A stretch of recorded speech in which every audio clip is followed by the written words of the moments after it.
Hello guys, आज हम profit and loss के 10 क्वेश्चंस करेंगे। क्वेश्चन फर्स्ट, किसी व्यक्ति ने एक वस्तु को 15% की हानि पर बेचा। अगर वह उसे 30.60 रुपये में अधिक बेचता तो उसे 9% का लाभ होता। 10% का लाभ प्राप्त करने के लिए उसे वस्तु को कितने में बेचना चाहिए था। कोई एक व्यक्ति है, उसने अपना मान लेते हैं कोई भी चीज़ 100% होती है, तो उसने 15% हानि पर बेचा। कितने में बेच दिया? 85% पर बेच दिया। अगर वह उसे 9% वह उसे 30.60 अधिक में बेचता तो उसे 9% का लाभ होता। मतलब कि 100 की चीज़ है, वो 9% का लाभ कब होगा? जब इसे 109 में बेचेगा। रुपए में उसे कितने का प्रॉफिट हुआ है? 30.60 का हुआ है। और परसेंटेज में कितने का हुआ है? उसे 24% का। तो उसे ये अगर मूल्य पूछा होता तो हमारे पास में ये मल्टीप्लाई बाय 100 कर देते, लेकिन हमसे पूछा है कि उसे कितने रुपए में बेचना चाहिए ताकि उसे क्रय और प्रॉफिट और लॉस हमेशा किस पे होता है? क्रय मूल्य पर। तो 10% लाभ हो तो मतलब 110 में उसे बेचना चाहिए। ये पॉइंट से 0 कैंसिल हो जाएगा। ये हमारे पास में कितना आ जाएगा? 4 से कट रहा है, 4 6 24, 4 7 28, 28 2 4 6 24.5। तो इसे सोल्व करेंगे तो ये हमारे पास में कितना आ जाएगा? 140.25 रुपये आ जाएगा। मतलब इतने रुपए में उसे बेचना चाहिए। क्वेश्चन नंबर 2, रेनू ने एक वस्तु 1240 में खरीदी और उसे 25% घाटे में बेच देगी। उस राशि को उसने एक और वस्तु खरीदी और 40% लाभ पर बेच दिया। रेनू को कुल मिलाकर कितने प्रतिशत का लाभ हुआ? अब देखो, उसने यहाँ पे क्या है, ये एक वस्तु खरीदी, ठीक है। हमें कितने खरीदी इससे हमें कोई मतलब नहीं, क्योंकि हमसे क्या पूछा है? परसेंटेज पूछा है, ठीक है। तो हमने एक वस्तु खरीदी, फिर उसने एक कीमत पर उसे बेच दिया जो कि 25% लॉस था। फिर उसने वो वस्तु जो खरीदी बेची है, उसके बाद में जो रुपया है उससे उसने एक और चीज़ खरीदी और उसे 40% लाभ पर बेच दिया। तो देखो ये सक्सेसिव है। तो इस सक्सेसिव का फॉर्मूला लगा सकते हैं। हमारे पास में सक्सेसिव का फॉर्मूला क्या होता है? एक्स प्लस एक्स या फिर वाई दे रखा है तो वाई, और माइनस XY अपॉन 100, ठीक है। तो लेकिन हम यहाँ पे रेशियो से भी कर सकते हैं। रेशियो से इजी डाटा दे रखा है तो डायरेक्ट रेशियो से हो जाएगा। तो उसने 25% हानि पर मतलब 1/4, तो 4 की चीज़ उसने 3 में बेच दी। फिर उसने 40% का लाभ कमाया, मतलब कि 2/5। 5 की चीज़ उसने 7 में बेच दी। कुछ कट नहीं रहा तो एज इट इज़ लिख देते हैं। 5 चौक 20 और 7 या 21। ये हमारे पास में कितने का उसे प्रॉफिट हुआ है? 20 की चीज़ उसने 21 में बेच दी, तो 1 का प्रॉफिट हुआ है किस पे? 20 पर। और देखो, हम डायरेक्ट इसे अगर 5 से मल्टीप्लाई कर देंगे पूरे पे, तो जो भी प्रॉफिट और लॉस होता है हमें सीपी पर होता है। हम सीपी को अगर 100 मार के चल रहे हैं तो वो जो भी यहाँ 100 से जितना ज़्यादा आएगा तो वो हमारे पास में प्रॉफिट हो जाएगा। अगर 100 से कम आएगा तो वो क्या हो जाएगा? लॉस हो जाएगा। तो ये क्या आ जाएगा? 100 और ये 21 5 105, मतलब कि कितना ज़्यादा है? 100 से जितना भी ज़्यादा वो क्या होगा? प्रॉफिट। तो 5% का उसे क्या हुआ है? प्रॉफिट। Option C. क्वेश्चन 3, किसी वस्तु का अंकित मूल्य 315 है, उसे 288 में बेचा जाता है। यदि उसे 4% हानि होती है, 288 में बेचे जाते हैं तो उसे 4% की हानि होती है इस कीमत पर बेचते हैं तुम। तो वस्तु का लागत मूल्य से कितना प्रतिशत अधिक अंकित किया गया है, ये बताना है। मतलब कि जो 288 वो 4% हानि की वैल्यू है, तो 4% हानि मतलब कि वो 96% की वैल्यू है, ठीक है। तो हम यहाँ से निकाल सकते हैं हमारा क्रय मूल्य क्या है। सीपी आ जाएगा हमारे 100 है, तो ये कट रहा है 12 से कट रहा है। 12 8 96, 12 2 24, 12 चौक 48, 8 दिया 24। तो हमारे पास में क्रय मूल्य कितना आ गया? 300 आ गया, ठीक है। तो ये कितना ज़्यादा उस पर MP कितना दे रखा है? MRP कितना दे रखा है? 315। तो ये पूछ रखा है ये 315, ये सीपी से कितना अधिक है? तो ये 15 रुपये अधिक है। कहाँ से? 300 से। और परसेंटेज के लिए मल्टीप्लाई बाई 100, तो ये कैंसिल हो जाएगा। 3 5 15, मतलब कि 5% अधिक है। ऑप्शन नंबर ए हो जाएगा राइट आंसर।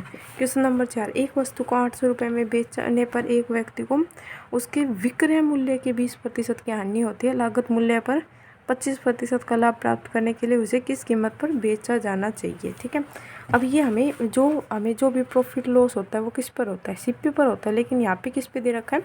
विक्रय मूल्य पर दे रखा है, ठीक है। तो 20% सीपी मान लेते हैं कोई भी होगा, और ये एसपी। तो विक्रय मूल्य पर 20% का लॉस हो रहा है, मतलब कि 1/5। तो 5 की चीज़ मतलब कि वो 5 की जो चीज़ है वो कितने की आई होगी, 6 की आई होगी, और हम उसे 5 में बेच रहे हैं, तभी तो लॉस होगा हमें।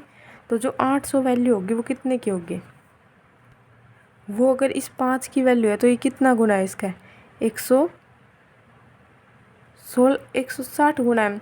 तो हमारे पास में जो सिप्पी होगा वो भी 160 गुना होगा, तो ये कितना आ जाएगा, 960 आ जाएगा। तो इस पे पूछा गया ये वैल्यू किसके है, सिप्पी की है 100% की। तो हमें इससे पूछा गया है कि मतलब 25% लाभ प्राप्त करने के लिए हमें कितने रुपए में बेचनी चाहिए। तो ये आ जाएगा 125 गुना आ जाएगा, 25 चौक 100, 25 पाँचे 125, 4 से कट रहा है, 4 दूनी 8, 4 चौक 16, 0।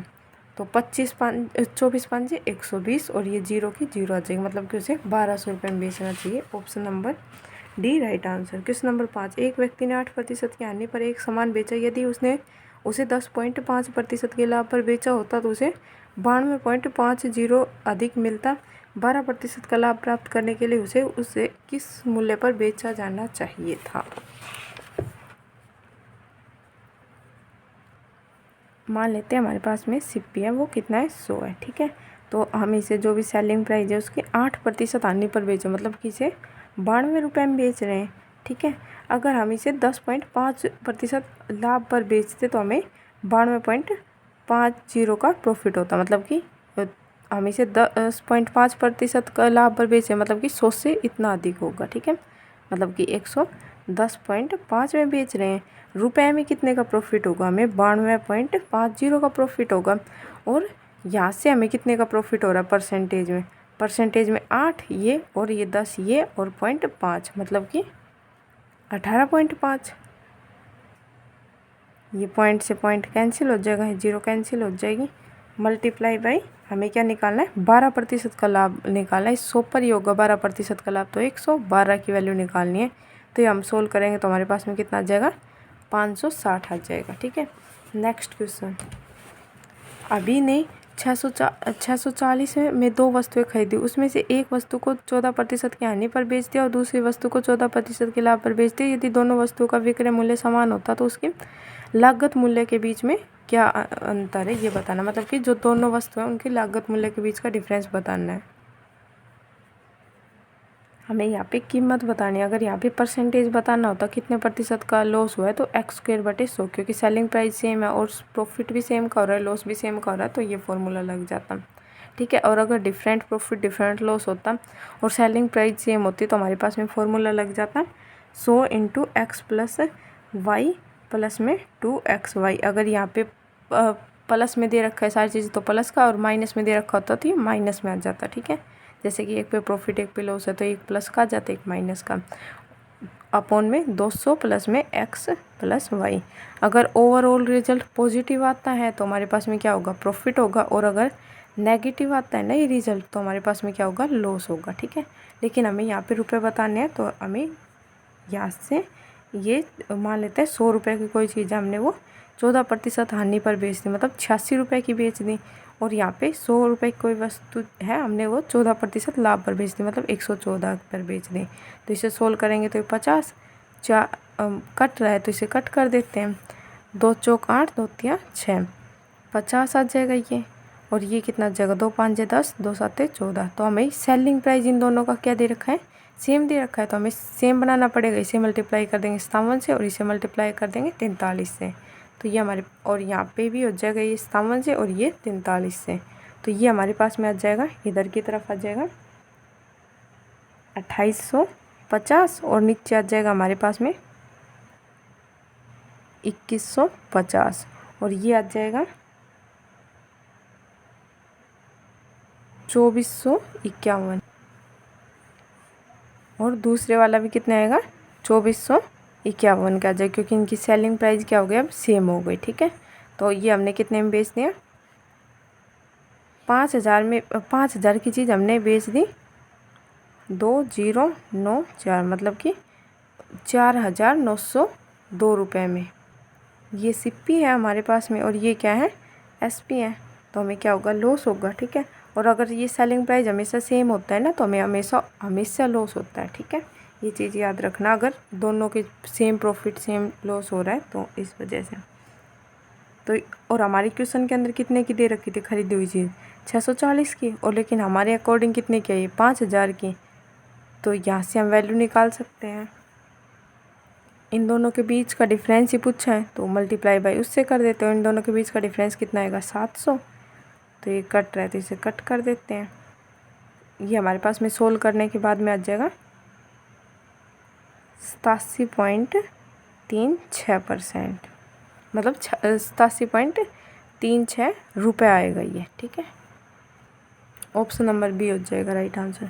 कुछ फलों को 100 रुपये में 11 की दर से और उतने ही फलों को 100 रुपये में 9 की दर से खरीदे जाते हैं। यदि सभी फलों को 100 रुपये में 10 की दर से बेचा जाता तो पूरे लेन देन में लाभ या हानि प्रतिशत बताना है। यहाँ पे देखो हमें सबसे पहले तो इनकी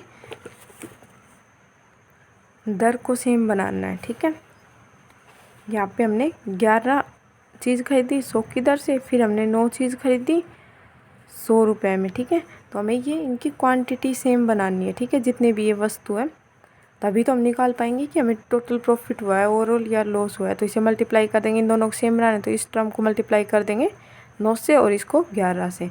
तो ये आ जाएगा हमारे पास में 99 और ये 900 और ये 99 और ये 1100। ठीक है, तो ये हमारे पास में आ गया 198 और 2000। ठीक है, तो ये हमारे पास आ गया। इसके बाद में हमने 10 की दर से 100 फल बेच दिए, तो हमें सबसे पहले इनको सेम बनाना होगा। इसे मल्टीप्लाई कर देंगे 10 से और इसे 198 से। ठीक है, 198 से इसे मल्टीप्लाई करेंगे तो ये हमारे पास में कितना आ जाएगा 1980 आ जाएगा, और इसे भी 98 से मल्टीप्लाई करेंगे तो ये हमारे पास में आ जाएगा 19,800।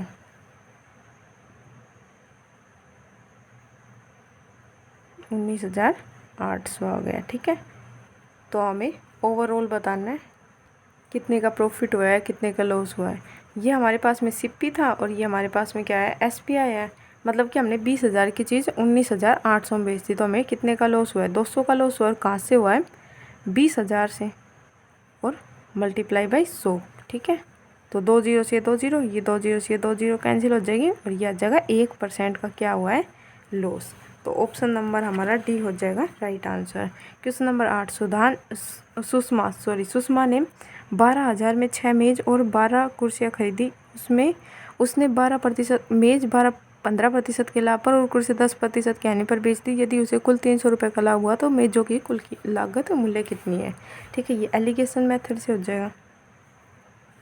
देखो उसे कितने का लाभ हुआ है 300 का लाभ हुआ है, और किस पर हुआ है ये 12,000 पर। मल्टीप्लाई 100 से कितने का लाभ हुआ इसे निकालने के लिए 3 जीरो से जीरो कैंसिल हो, 3 चौक 12, तो यह आ जाएगा 5/2 का लाभ। ठीक है, मतलब 5/2 का लाभ हुआ है उसे।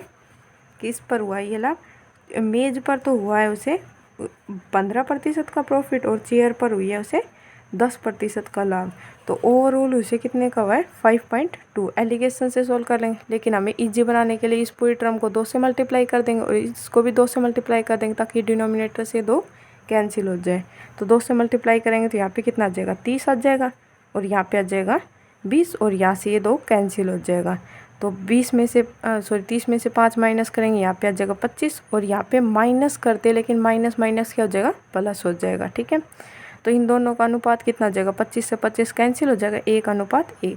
मतलब कि जितने की हमने चेयर खरीदे उतने की ही हमने, जितने की मेज़ खरीदे उतने की हमने चेयर खरीद दिया। ठीक है, टोटल हमने ये दोनों चीज़ें 12,000 की खरीद दिया, तो हमसे मेज़ की कॉस्ट पूछे कि सभी मेज़ों की कितनी हो जाएगी, तो 12,000 का हाफ 6,000 हो जाएगी, और एक की पूछी होती तो 6,000/6 कर देते, क्योंकि हमने 6 खरीद दिए तो एक की वैल्यू आ जाती, लेकिन हमें टोटल की बतानी है तो ये 6,000 ये ऑप्शन हो जाएगा। क्वेश्चन नंबर 9, एक व्यक्ति ने 2500 में 25 वस्तुएं बेची और उसे 10% की हानि हुई। 20% का लाभ कमाने के लिए उसे 2400 में कितनी वस्तुएं बेचनी चाहिए।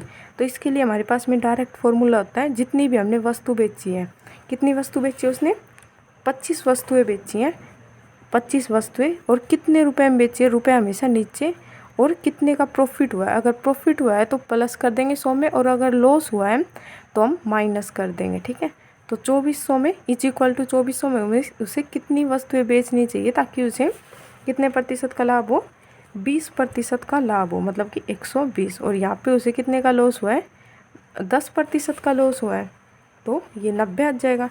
देखो उसने 2500 रुपये में 25 वस्तुएं बेची हैं जिससे उसे 10% का लॉस हुआ है। लॉस हुआ है तो मतलब 100 में से कम करके लिख देंगे। यहाँ पे उसे 20% का लाभ कमाने के लिए 2400 रुपये में कितनी वस्तुएं बेचनी चाहिए ये हमें निकालना है। ठीक है, तो ये 2 जीरो से 2 जीरो कैंसिल हो जाएगी, 25 से 25 कैंसिल, 0 से 0, 12 दूनी 24, तो ये आ जाएगा क्वेश्चन मार्क की जगह आ जाएगा 18। मतलब 18 वस्तुएं अगर वो बेचेगा 2400 में तो उसे प्रॉफिट होगा वो 20% का होगा। ऑप्शन नंबर डी हो जाएगा राइट आंसर। क्वेश्चन नंबर 10, एक व्यक्ति 12% के लाभ पर एक वस्तु बेचता है। यदि वह इसे 12% कम में खरीदता और उसे 9 रुपये कम में बेचता तो उसे 27% का लाभ होता, तो वस्तु की लागत मूल्य हमें बताने की क्या होगी। तो मान लेते हैं उसने 100 में है उसकी सेलिंग प्राइस, उसे 12% लाभ पर बेचा तो मतलब 112 में बेच दिया।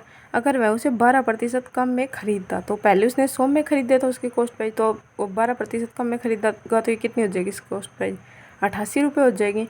और तो वह 9 रुपये कम में बेचता तो उसे 27% का लाभ होता।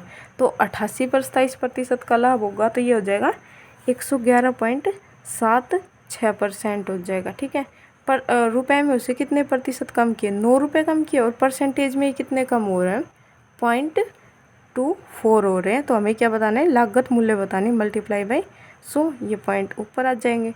तो ये हमारे पास में आ जाएगा, 3 से कट रहा है, 3 तिया 9, 3 3 8 24, और ये 8 से कट जाएगा 125 0।